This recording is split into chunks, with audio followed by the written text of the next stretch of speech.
Ya puede a conocer la autoridad con el víctima del posible summary execution ali na Zone 3 barrio de Lunsuran del Sabado.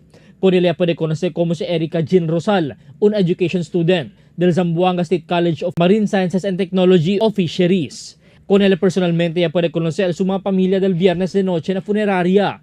En conexión con la autoridad, ya puede asigun conocer con el mga uban del biktima que más temprano, ya pidi permiso al biktima con su mayores para visita ele, pero ya sale negativo el di la investigasyon. Ya se asigun todo esfuerzo el personal del Police Station 5 para investigar con el caso, hasta ginda sila na un lead, que no pwede pa sila revela este tiempo.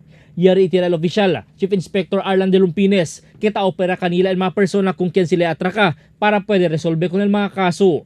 Ya pwede kita kung nasa man trace and located, kung akal tablale kay andale as el project, kung akal disu classmate, de baliwasan. So ya pwede kita kung nakal ma-identify si Judy Grace Roas. So ya pwede mang kwento, ya parece negatibo, mas kinal mo habla, el di la project, ya kabaya daw sila ase.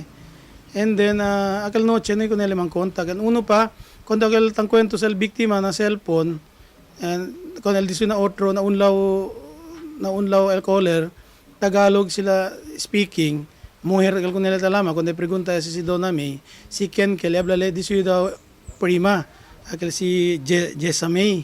So, pwede tayong kung este mang kwento, habla namin si Jessa May, no ay tamin le receive call. Ino ay sila meeting, kay mansabot, manmirahan sila alas 9 na taon. So, todo siya pwede kita man trace. Akal nobyo, habla man meet sila na pagadian. Ya pwede kita kung nakalama, kaya sige manggalikal na barko. MB Rosalinda, kal si Certain Mabini. Tan apprentice kal na barko. Estudyante kal lagi del Fisheries. Pwede kita mangkwento, and then na Everlines, naipakitaan na Everlines, pero amo ganito pare kay na mga pwede kita as follow up, no si mandak kal MB Rosalinda kina Zamboanga.